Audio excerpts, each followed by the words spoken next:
బడ్జెట్‌లో ట్యాంక్ బండ్‌ను కాపాడండి. మన హైదరాబాద్‌లో ఉన్న ట్యాంక్ బండ్ ఏదైతే ఉందో, ఇప్పుడు బడ్జెట్ ప్రవేశాలు పెడుతుర్రు గదా!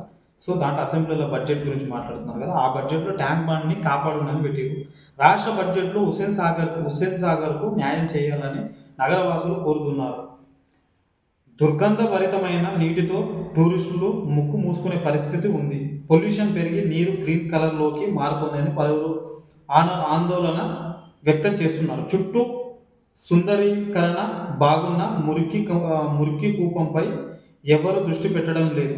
ఇకనైనా నీటి ప్రక్షాళనకు నిధులు ఇవ్వాల్సిన అవసరం ఎంతైనా ఉంది. ఈ బడ్జెట్‌లో హైదరాబాద్‌కు ఇంకేం కావాలి? మీ కామెంట్. మా కామెంట్ ఏం లేదండి. మా కామెంట్ ఒకటే. నేనేం చెప్తున్నా అంటే, ఫస్ట్ ఆఫ్ ఆల్ ఏంటంటే, ట్యాంక్ బండ్‌లోకి మనము బాత్రూమ్ పోతాం కదా! స్నానాలు చేసిన నీళ్ళు వదిలితే నో ప్రాబ్లమ్ అండి. మనం ఇంట్లో బాత్రూమ్ ఎరుకుతాం కదా! చక్కగా ట్యాంక్ బండ్‌లోనే కలుస్తుంది. అయితే హైదరాబాద్‌లో ఉండే ట్యాంక్ బండ్ ఒకటే కాదు.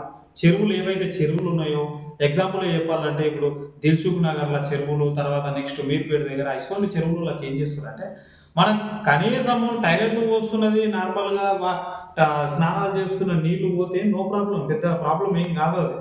ఏదో అటు ఇటు అయిపోయి కొద్దిగా అంత కాలుష్యం ఏం కాదు. మనము బాత్రూమ్ పోతాం చూసినావా? మనం దీన్ని మొత్తం కిందికెళ్ళి పంపిస్తాం. ఆ కిందికెళ్ళి పంపించింది కూడా చక్కగా ట్యాంక్ బండ్‌లో తీసుకుపోయి మనము కలుపుతాం. ఫస్ట్ అది తగ్గిస్తే కామెంట్ చేసేది అడిగేది మనమే. కామెంట్ కూడా ఎవడు చేస్తాడంటే కామెంట్ చేసేది మనమే, ఏరిగేది మనమే. ఇక అది తగ్గినప్పుడే మన ట్యాంక్ బండ్ అనేది శుభ్రమైంది. ఈ ట్యాంక్ బండ్ మీద నిధులు, బడ్జెట్ కేటాయించే బదులు ఈ ట్యాంక్ బండ్‌కి ఏం చేస్తారంటే వందల కోట్లు తీసుకుపోయి ట్యాంక్ బండ్‌కి ఎడతారు. ఆ వందల కోట్లు ఏదో ఉచిత విద్య, ఉచిత ఆరోగ్యం ఇంకా దాని మీద ఫోకస్ చేస్తే, విద్య మీద ఫోకస్ చేస్తే కొంతమంది పిల్లల జీవితాలు మంచిగా బాగుపడతాయి అనేది నా ఒక ఉద్దేశం. నా కామెంట్ అయితే ఇది. మీ కామెంట్ ఏందో మీరు ఆలోచన చేసుకోండి. నేను చెప్పింది నిజమా? అబద్ధమా అనేది చూసుకోండి. ఓకే.